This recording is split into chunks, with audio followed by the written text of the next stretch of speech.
Well, good morning, Colin. Hello there. Good to be back with you. So, obviously, you're an expert in your field. You've been doing this for over 30 years, I believe. So, it 36. must be 36 years. An educational psychologist, absolutely. Wow. So, there's a lot of things you must have picked up over the years. So, we're just trying to tap into your knowledge and try and share it with people as much as possible, really. So, I've got a few questions I'd like to ask you about just about inclusive education, really. So, if I say I'm a head teacher of a school and I really want to make it an inclusive school, and I really want to make sure that we have a good reputation for being a school that includes everybody, what are the things that I should be doing? Right, great question. Great question. I think it does begin, if you're a new head teacher, it very much begins with you, because leadership would absolutely be in my sort of top 100 things you have to bring to the table if you want your school to be inclusive.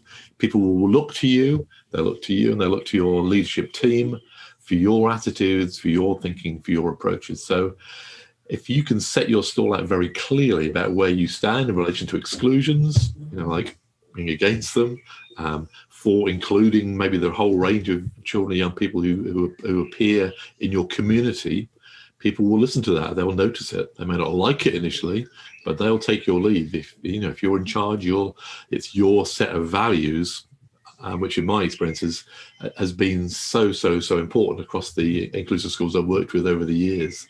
The more inclusive the head teacher, the more inclusive the senior management team, the more amazing the inclusion is in that school. And I think anything the leader can do to create a sense of shared vision, and say using those person-centered planning processes like PATH or like MAP, especially early doors, bringing the whole team together, the whole staff together, and kind of working together on what that shared vision around inclusion could look like. I found that very powerful, especially if they keep coming back to it. And I've also noticed that the Ofsted love this as well. They notice when there's big kind of graphics on display that are showing very clearly the direction of travel, especially where it might be towards inclusion. So just on that, you're suggesting that we do a path or a map about the inclusion, in this school particularly. Sure. Is that what you mean? Well, that's certainly something where inclusive solutions have been asked to do over the years, many a time, with schools who really want to get it right around inclusion. Often at the beginning of a year or some strategic point, like the change of headship, gathering everybody together in the room together. Everybody's got a kind of stake in this, and literally sharing a vision for inclusion. What are we doing? Where do we want to be? What's our dreams? What can we achieve in the next year towards that dream? Very, very powerful events, and they can kind of guide then what happens for that school as the school moves in the future. And we've got a number of heads who would say, that has been crucial towards the success and the move towards more inclusion of their schools. Okay, thank you. So, in terms of the schools you've worked with over the years, obviously some of them must stand out to you as the most inclusive schools you've ever come across. So what exactly are they doing differently to the other schools who say they're inclusive?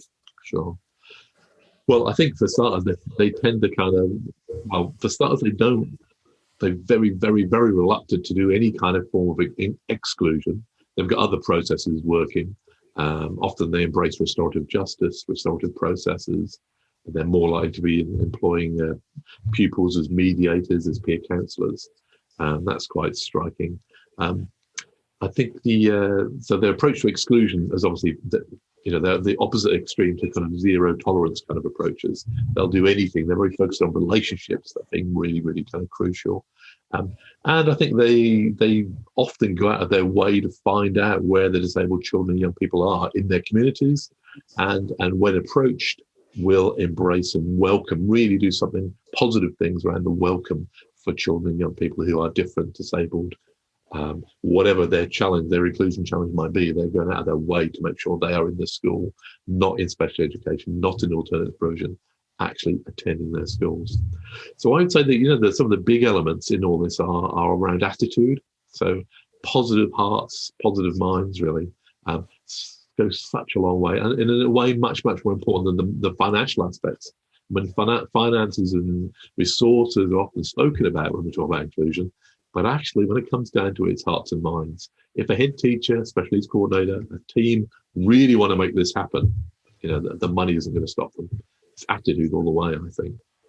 So how do we go about, say, if I'm working in a school and the head teacher doesn't have a positive mental attitude towards inclusion, what do we do then? How can we make sure that, we're going in the right direction? Sure. Well, I think in terms of when we're working from the outside with leaders, we have to, often we have to challenge.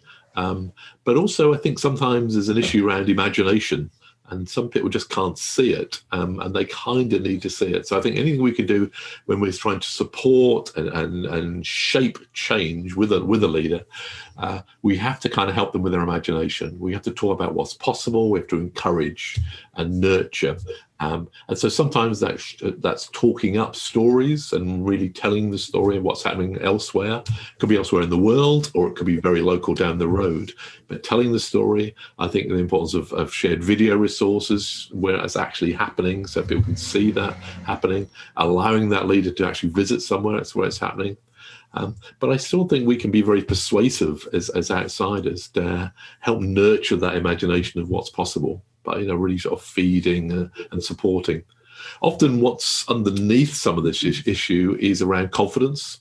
Confidence of the leader, confidence of the staff team, worries that they haven't got the skills, they've never come across a child with overwhelming autism before, they've not really experienced a child with severely challenging behaviour, maybe with an ADHD label in the mix and some complex mental health stuff going on, and people kind of lose confidence. And so I think anything we can do to nurture confidence, to strengthen the feeling that, yes, we can do this. And of course, the best way to do that is to have the child in the school, to work with them with the right support around them, with confident supporters, confident problem solvers, helping them figure things out. Because once you've developed a relationship with that child, however different they might be, things lead on, people get more confident, develop skills they never knew they had, and then they're much better placed for the next time when a child, maybe with some similarities, never the same, of course, but with some similarities,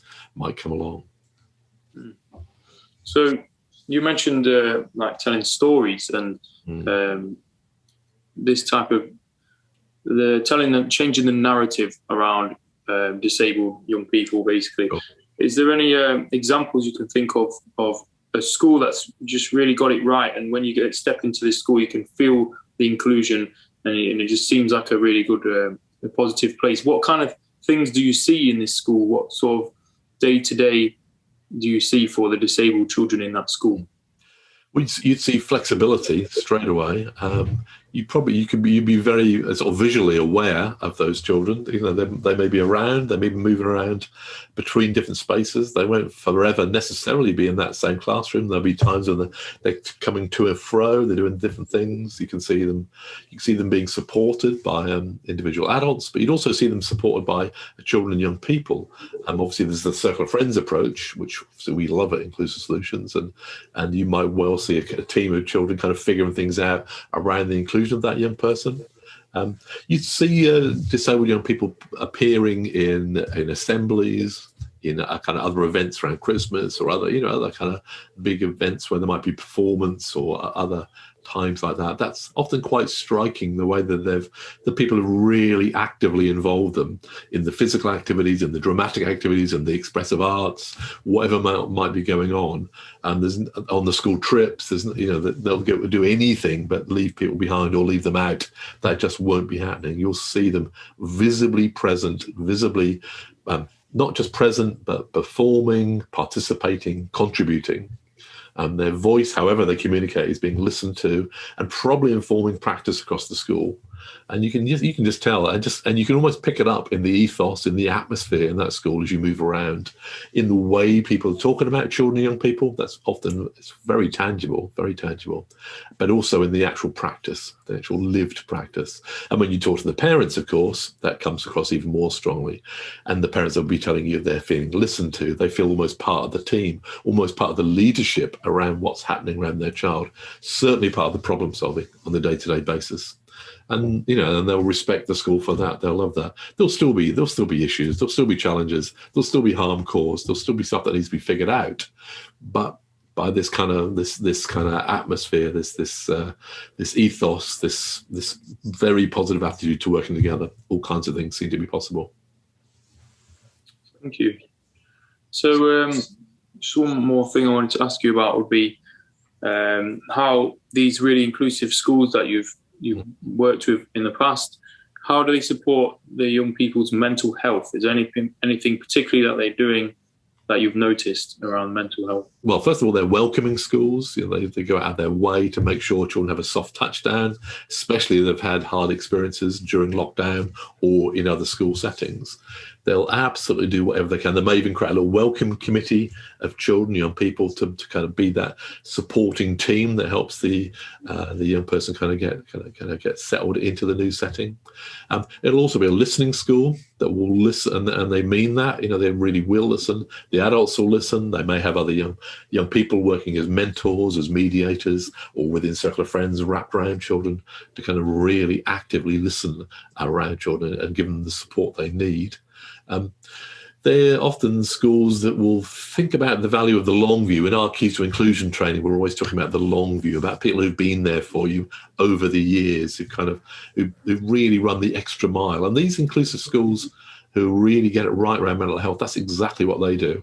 They take the trouble to assign somebody who is that key person for that child, who that child will probably never forget the whole of their life. They'll look back as an adult and think, Mrs. Smith, she was always there. She was just so special for me there. She really ran the extra mile. And as I said, the inclusive schools will actually think about that. They'll actually plan for that. Think who will be a good fit for that young person. And so very tuned into it, very respectful, inclusive as well around the range of potential mental health issues that they're facing. They're not going to be phased. They're not going to be kind of spending all their energy on trying to find the label for it or the diagnosis for it. They're going to be much more trying to normalize it around the kind of range of needs that children will be bringing into school, and thinking kind of, just what can we do as a team to make this child feel like they're at home, to feel comfortable, to feel accepted, to feel welcome, to be part of things, so that they can really bring their best into the school and get their best out of it as well, learn as well. Some of that is sometimes sharing survival stories, maybe because often adults within school teams are survivors themselves of childhood abuse, of awful traumas, all kinds of things. But often they don't share these experiences. But I've noticed that some schools have been brave around this and have encouraged staff to kind of share their stories with children and young people. And children and young people obviously love that. And it really helps them feel even more comfortable in their skins with their own difficult experiences that they've been through. How would you suggest they do that? They share their experiences with the young people. What's the right format or situation for that to happen? Sometimes it can be in a sort of a more public group situation, like an assembly, or it can be more focused, maybe some work as part of the personal social health education activities that are going on for particular year groups or particular classes, so zooming in. Or if there's one or two young people who maybe are sharing the experience that they've gone through, maybe some more focused work, some individual conversations, maybe much more low key, not so deliberately flagged up, but just occurring in a more natural way, just kind of creating a more natural low key, kind of laying in the low grass kind of approach to kind of finding a way that conversation could take place naturally between the adult survivor and maybe one or two young people who're sharing almost the same awful kind of experiences. But knowing that the adult is, still there and doing really well and living a good life, despite what they went through, is obviously very healthy for the child and young person.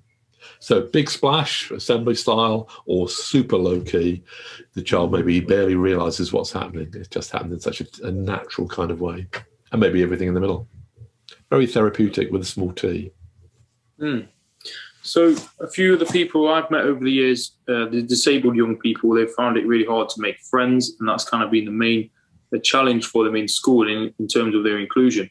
So what would you suggest that these inclusive schools or schools that want to be inclusive do about friendship for disabled young people?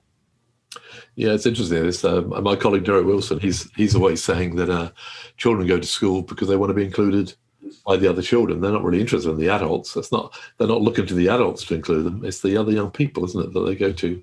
That's why they go to school in many ways. That's why they want to be there. So it's very crucial, really. Anything we do with the peer group that makes the peer group more accepting and more nurturing of that child who might be different. Now, for starters, the children, they look to us as adults. They follow our lead. If it looks like we like a child, there's more chance they'll like the child. If we celebrate what's going on around that child, however challenging they might be, they notice those things. So they're looking to us first and foremost. So all the messages we give to that young person about what we think about them, the young people will absolutely follow the lead, really. So public self-esteem building, public nurturing, all that stuff will be clocked by the other young people. But we can also do things that kind of encourage the peer group to more actively get involved. So what we often call intentional relationship building. So by that I mean approaches like training children to be peer mediators or peer counsellors, to tackle bullying, to tackle conflict on the playground, at break times, at lunch times, which again we do quite a lot of at Inclusive Solutions. Some schools, obviously, you find yourself going back year after year because they see the value of it. But also deliberately building a team around a child who might be very challenging or very different, using the approach of circle of friends as one way into that. A team of 8 to 10 young people who are meeting every week, problem solving, and watching the back of that young person through the week. That, again, very powerful, very effective around mobilizing the peer group to be supportive. I suppose it's under the heading of this isn't just the adult's work. This is the work for the peer group. The child is part of that peer culture, and it's just trying to mobilize the peer culture around an individual child. Because they see that child every day, so obviously it's their business, and yet still there's this kind of old-fashioned idea that it isn't. It's the adults. The adults deal with the child's special needs. The adults deal with the disability, the complicated factors. It's not really children's work. They shouldn't really be involved, and yet they are there. This child is there with them. He's in the class, in the year group. They see them every day. Really anything we can do to involve them in a positive, active way can only really help. And friendship, as you say, is so crucial, absolutely crucial. But such a delicate flower, we can really screw it up. So if we go in heavy-handed as adults trying to make friendships happen, unlikely to take place. But if we can do things more low-key, so sometimes it's just stuff like creating a club or shared interests, focus around the interest of the young person who's maybe struggling with friendships. That the opportunity to share activities, share something liked and enjoyed with other young people of your age, that can nurture a friendship to occur. The circle of friends seems to also help with a crowd of friend, not necessarily a friend within the circle, sometimes a friend outside the circle. It's like the child gets more interesting because when they've got this team working with them. So anything we can do really to kind of create the conditions for friendship, then step back and let the friendship happen. We adults usually have to get right out of the way if we want things like this to happen. But we can nurture, we can create conditions. So interest is an obvious place. Shared time with other young people, doing something constructive. Doing things with is quite a strong theme on this, really, rather than that child's forever in a small room with a teaching assistant, which is a major obstacle, obviously, to having time, serious, proper time with that child. I don't know if that helps at all.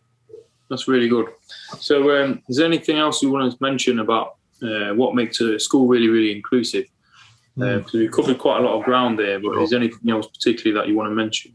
I suppose my only other thing would be what I've noticed is that schools that really do a great job are about around inclusion are very team focused. This is more than one person's work, good inclusion. It's the team's work.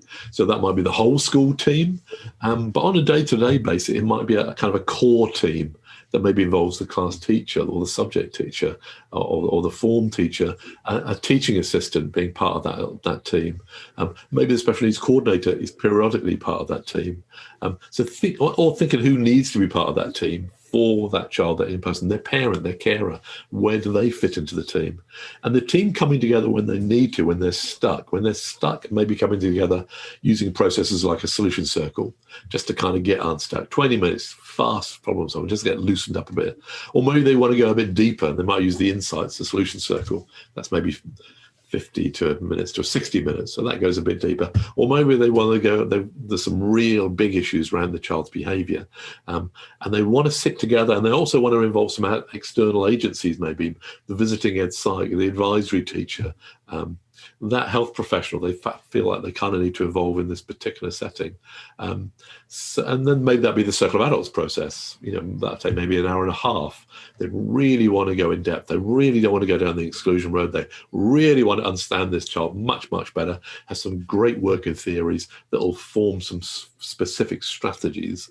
So a process like that, or something similar, that allows the team to go deep, so that when they emerge from the problem solving, they've got some great ideas they can kind of work with.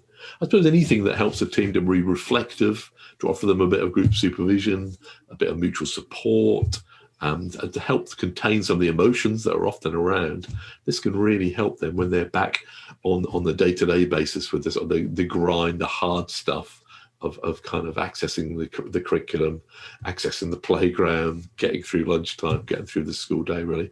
And sometimes we just need to do some quality problem solving with that. And sometimes that gets neglected when people are just so kind of busy going along the way. They don't pause to reflect and problem solve. And then people start getting blamed. And the parent gets blamed, the child gets blamed, the teacher gets blamed, and then the child ends up getting squeezed out into some segregated placement or ends up excluded because of their behaviour. Constantly in all of this, we need the flexibility, we need the creativity, we need those tiny little shades, those tiny little different options that can be in place. And we forever want to avoid the big either ors. They either need to be in special education or they need to be mainstream with full-time support. Forever we're looking for those tiny little differences that can be made, those small little elements of creativity that will make all the difference. I think it's Mel Ainscough who always talks about inclusion is a bit like plumbing. Said a good plumber will do what they can, fix the pipes together, but sometimes they might need to call up their mate and say, well, what do you do? What do you do with a U-bend underneath a bath that's close to the wall? What do you do about that? And they're looking for a creative solution, really, to get those pipes put together so the leaks are sealed in and the water can flow. That works for me. Let the water flow. Amazing. Thank you. That's really, really good place to end it. Thank you. It's about creativity, really. A lot of if you get stuck, call your mate, find out if they've got anything they've done before that's worked for them, so that you're not on your own with this. I think that's probably what you're getting at. We're all in this boat together. A lot of people also want inclusion for these young disabled children, and there's a lot of people out there with probably a similar outlook on the situation. So be creative. Don't let anything kind of hold you back. Don't let any barriers become too big to problem solve. Use the problem solving techniques that are available to you. Like I think you mentioned circle of adults and solution circles. It's a lot to think about there. So thanks very much, Colin. We'll leave it there. Thank you. Thank you.